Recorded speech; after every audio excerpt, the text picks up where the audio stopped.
नमस्कार साथियों, मैं विनय आपका स्वागत करता हूं हमारे YouTube चैनल इंग्लिश ज्ञान भाई विनय साथी।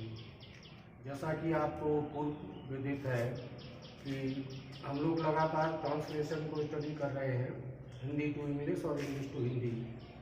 तो जो लास्ट वीडियो हमने रिकॉर्ड किया था, आज उसके आगे ये छोटे छोटे वाक्यों को एक ही फार्मूले से हम कैसे इंटरोगेटिव पैटर्न पे ले डालें, देखिएगा।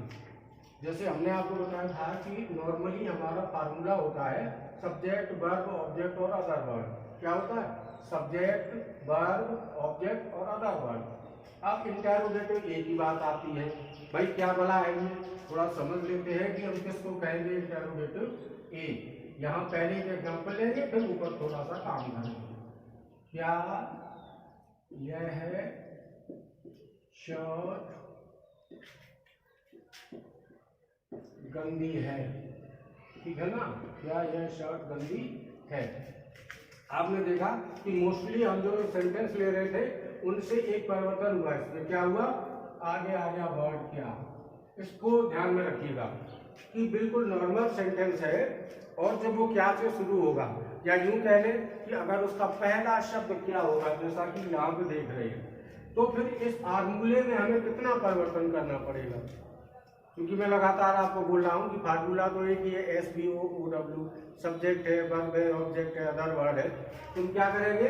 यहाँ थोड़ा सा एक परिवर्तन करेंगे, यहाँ आगे H ऐड कर लेंगे उसी फार्मूले में। मैंने आपको बताया था कि नेगेटिव हो, इंटरोगेटिव हो, जैसा भी होगा उसमें थोड़ा थोड़ा सा थोड़ी थोड़ी सी चेंजिंग के साथ ही फॉर्मूला काम कर जाता है। तो उसी फार्मूले में हम केवल आगे H ऐड करेंगे। अब H का मतलब क्या होगा? H का मतलब होगा HB, ठीक है ना? HB मीन्स हेल्पिंग वर्ब हमको आगे ले जाना है। क्या यहाँ शर्ट गंदी है? तो इसके लिए हमको हेल्पिंग वर्ब, यहाँ लिंकिंग है तो वर्ब हो जाएगा इज आगे इसके साथ। अब हम लेंगे सब्जेक्ट। सब्जेक्ट क्या है? अकेला शर्ट नहीं, यह शर्ट, तो हम लिखेंगे is this shirt, right? Is this shirt. अब वर्ब हमारा आ चुका है, ऑब्जेक्ट इसमें होता नहीं, अदर वर्ड में हो जाएगा डर्टी। यूं करना है, वेरी सिंपल।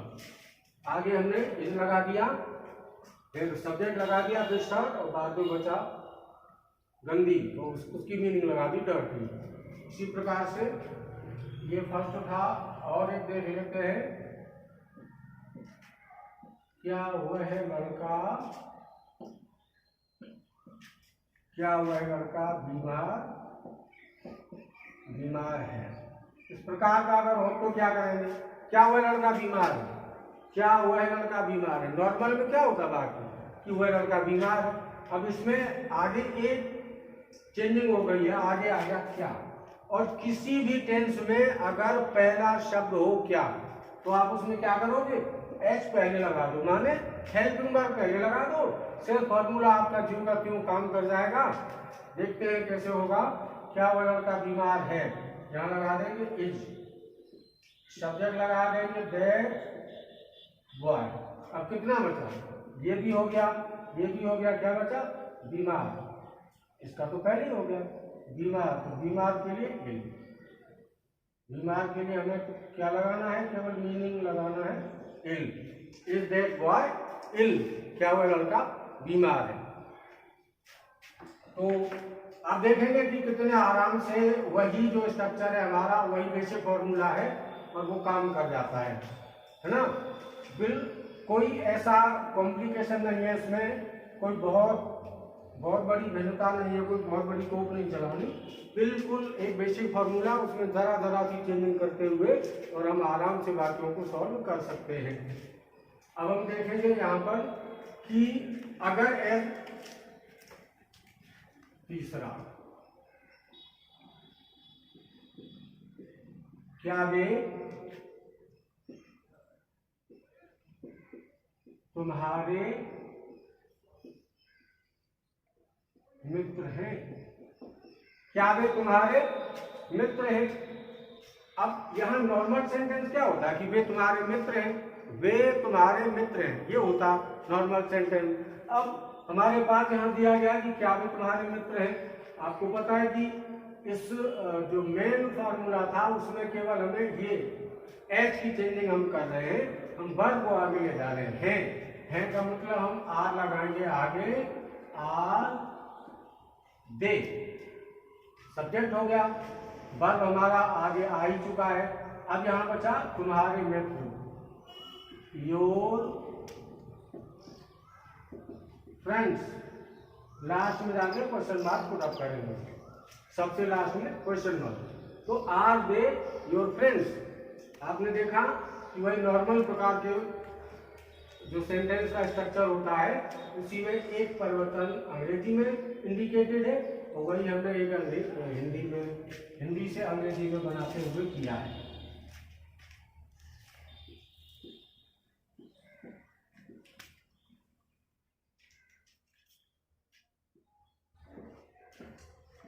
क्या तुम कमजोर थे, पास्ट की तरफ, एक और बार पास्ट से भी, प्रेजेंट का हो पास्ट का हो फर्क कुछ नहीं है, हमें केवल वर्ब का एंडिंग वर्ब का ख्याल रखना होता है।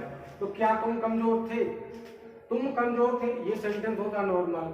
अब इसमें आगे वही बात, आगे से वर्ड, पहला वर्ड आया क्या, और जब भी पहला वर्ड क्या होगा हेल्पिंग वर्ब आगे आएगी, रिमेंबर दिस पार्ट। तो हम क्या करेंगे इसके लिए, हम लगाएंगे यू के साथ वर्ब लगता है, वर्ब पहले वर्ब लगा देंगे, फिर यू सब्जेक्ट हो गया हमारा। अब यहाँ बचा केवल कमजोर, ठीक है ना, कमजोर, कमजोर की मीनिंग होती है वीक, वर यू वीक, क्या तुम कमजोर थे, और सेंटेंस कंप्लीट हुआ। इनके संबंध में अगर आपको कहीं पर कोई हेजिटेशन है, कोई क्वेश्चन है, कमेंट बॉक्स में आकर के आप पूछ सकते हैं। अब हम आपको दिखाएंगे यहाँ पर कि हिंदी के साथ साथ अगर अंग्रेजी हम बुक कर रहे हैं, हम अंग्रेजी के सेंटेंस को हिंदी में कन्वर्ट कर रहे हैं, तब हमारा ये फार्मूला किस प्रकार से काम करेगा।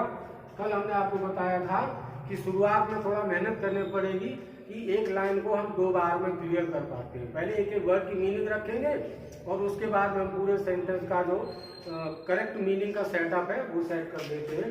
कैसे करते हैं देख लीजिएगा। जैसे यहाँ पर कोई सेंटेंस हो, इज दैट योर बुक, ठीक है ना, ये सेंटेंस है, इज दैट योर बुक। हम बड़े आराम से देखेंगे कि इज दैट योर बुक। अगर आप एक लाइन में कर सकते हो डायरेक्ट, अच्छी बात, नहीं कर सकते, स्टार्टिंग है आपकी, आप बिल्कुल बिगिनर हैं, तो आप इस प्रकार से करेंगे। अगर है पहले हेल्पिंग वर्ब आया तो यहाँ लिखेंगे क्या, अब वह है, और योर बुक माने तुम्हारी पुस्तक।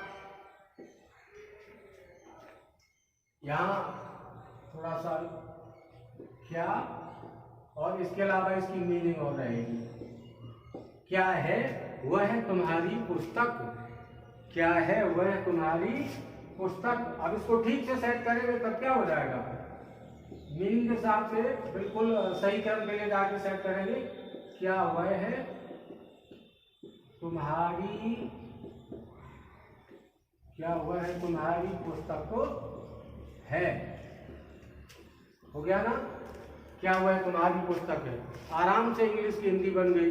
इसी प्रकार से और देखते हैं एक सेंटेंस को,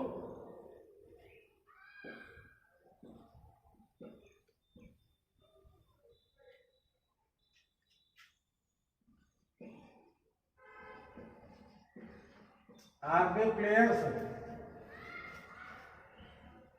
साइक्रिया पहले है तो हम क्या करेंगे, क्या लगाएंगे क्या, और इसकी मीनिंग क्या है, और दे माने वे, और प्लेयर्स माने खिलाड़ी, मीनिंग लगाएंगे। अंग्रेजी से हिंदी कैसे बनेगी, बड़े ध्यान से देखने की आवश्यकता है कि अंग्रेजी से हिंदी बनती कैसे है।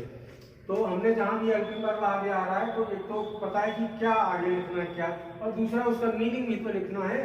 तो आ के लिए पहले क्या और फिर उसकी मीनिंग है क्या है, और दे की वे, प्लेयर्स माने खिलाड़ी, क्या है वे खिलाड़ी। अब इसका सही तरीके से सेट करेंगे तो हो जाएगा क्या वे खिलाड़ी हैं। तो इस प्रकार से आप इंग्लिश की हिंदी बनाएंगे। अब हम आपको बताने जा रहे हैं इसी में कि ये तो इंटेरोगेटिव ए का मामला था, जो हिंदी में क्या आता है, अंग्रेजी में हेल्पिंग वर्ब पहले आता है। अब हम आपको बताएंगे कि अगर क्वेश्चन बीच में हो, इंटेरोगेटिव बी हो, तब हम क्या करेंगे। तो इंटेरोगेटिव के लिए आप देखिएगा कि इंटेरोगेटिव, यहाँ हम संकेत के लिए हेडिंग बना लेंगे इंटेरोगेटिव बी, जो क्वेश्चन बीच में होगा। बेसिक फार्मूला हमारा क्या है, S plus B plus O plus O W, यही हमारा बेसिक फार्मूला है। अब जब इंटेरोगेटिव ए पर आए थे तो आगे इसमें जुड़ गया था एच। अब अगर इंटेरोगेटिव बी बनाएंगे तो इसमें आगे एक चीज और ऐड हो जाएगी, वो है क्यू। और क्यू का मतलब है यहाँ प्रश्नवाचक शब्द, क्वेश्चन वर्ड, ठीक है ना। क्यू फॉर क्वेश्चन वर्ड, जिसको हिंदी में हम कहते हैं प्रश्नवाचक शब्द या प्रश्न सूचक शब्द। तो वही बेसिक फार्मूले से कैसे इंटेरोगेटिव ए या बी सेट किया जा रहा है, ये देखने वाली बात है। अब हम यहाँ पर इसके एग्जाम्पल्स लेते हैं। अभी हमने जो पहले सेंटेंस लिया था उसी को रिपीट करते हैं यहाँ पे कि मान लीजिए इस प्रकार से हो कि यह शर्ट गंदी क्यों है, यह शर्ट गंदी क्यों है, ठीक है ना। वही यह शर्ट गंदी है, जो नॉर्मल टाइप का वाक्य है उसी से इंटेरोगेटिव भी बनाया गया है। तो यहाँ हम सबसे पहले क्या करेंगे, सबसे पहले क्यू की मीनिंग, ये रहा आपका क्यों, इसकी मीनिंग लगाएंगे। वाई, वाई माने क्यों। अब हम लगाएंगे एच, एच का मतलब ये हमारा इज। अब लगाएंगे सब्जेक्ट, ये रहा यह shirt, why is this shirt, meaning बची है गंदी, गंदी के लिए हम लगाएंगे डर्टी, ठीक है ना। गंदी की मीनिंग होती है डर्टी, डर्टी मीन्स गंदी। Why is this shirt dirty, और हो गई आपकी ट्रांसलेशन। इजी है ना, बड़े आराम से किया जा सकता है। वह किताब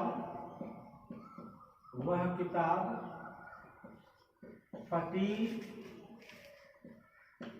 क्यों है, वह किताब फटी क्यों है।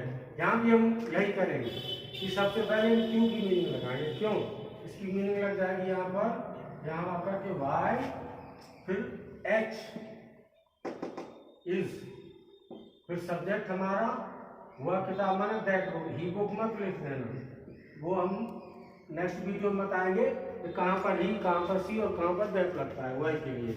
Y is that book. अब एक मीनिंग बची फटी, तो फटी की मीनिंग होती है टॉर्न, टॉर्न माने फटी हुई। Why is that book torn, वह किताब फटी हुई क्यों है।